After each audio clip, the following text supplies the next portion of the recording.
السلام عليكم ورحمة الله تعالى وبركاته. كنتمنى تكونوا بخير وعلى خير وبصحة جيدة. معكم مطبخ رضا البسيط. وصفتنا اليوم خبز بالسميد كيجي أكثر من رائع. ما تنسونيش من الاشتراك والضغط على الجرس باش يوصلكم كل جديد. غادي ندوز معكم مباشرة للمكونات. هنا عندي جوج زليف ديال السميد، السميده اللي نديرو بها الحرشه ماشي الفينو، وغادي نضيف عليها زلافه ديال الدقيق الابيض. صافي غادي نضيف معلقه ديال الخميره حبيبات. كما كتعرفوا دابا الحال سخون، معلقه كافيه ومعلقه كبيره السكر والملح على حسب الذوق. غادي نضيف معلقه ديال زيت المائده. صافي وغادي نجمع بالماء الدافئ، ما يكونش دافئ بزاف. كما كتلاحظوا غادي نجمعها بيدي ونوضعها في العجانه تعجن. بالنسبه للمبتدئات تقريبا انا هذه الكميه ديال الدقيق وضعت فيها 3 الكؤوس ديال الماء. صافي غادي نعطيها شويه ديال الكف كما كتلاحظوا فوق سطح العمل، وغادي نرجعها حتى تختمر وتضاعف الحجم ديالها. صافي غادي نغطي عليها ونخليها تختمر. هنا بعد ما اختمرت صافي غادي نفرغ منها الهواء. هنا عندي السميده وعندي الماء والسكر. صافي غادي نقطعها الى قطع.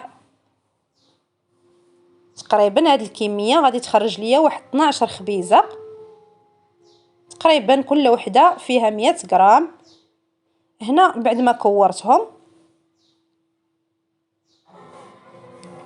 غادي نوضعهم في هذا الماء والسكر، ومن بعد نعاود ندوزهم في السميد. بعد ما وضعت بابي كويسو او ورق الزبده في واحد الطاوه، وغادي نوضعهم فيها، وغادي نستمر على هذه الكيفيه حتى نسالي الكميه اللي عندي كامله.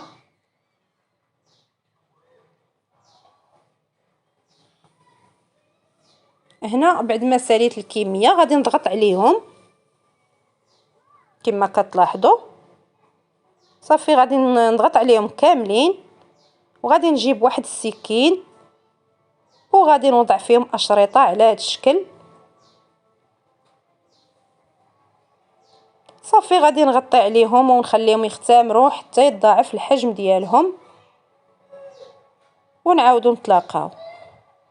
بعد ما اختمر لينا الخبيز صافي غادي نشعل عليه الفرن من الاسفل حتى يتحمر، ونعاود نشعل عليه على الوجه يتحمر من الجهه الاخرى. لاحظوا القوام ديالو بعد ما خرجته من الفرن كيجي اكثر من رائع، خفيف. غادي نحل معكم وحيده او نقسمها معكم. شوفوها كيفاش كيجي من الداخل، راه كيجي خفيف. لاحظوا كيجي اكثر من رائع. جربوه ما غاديش تندموا. بالصحه والراحه. دمتم في رعايه الله، والى وصفه قادمه ان شاء الله.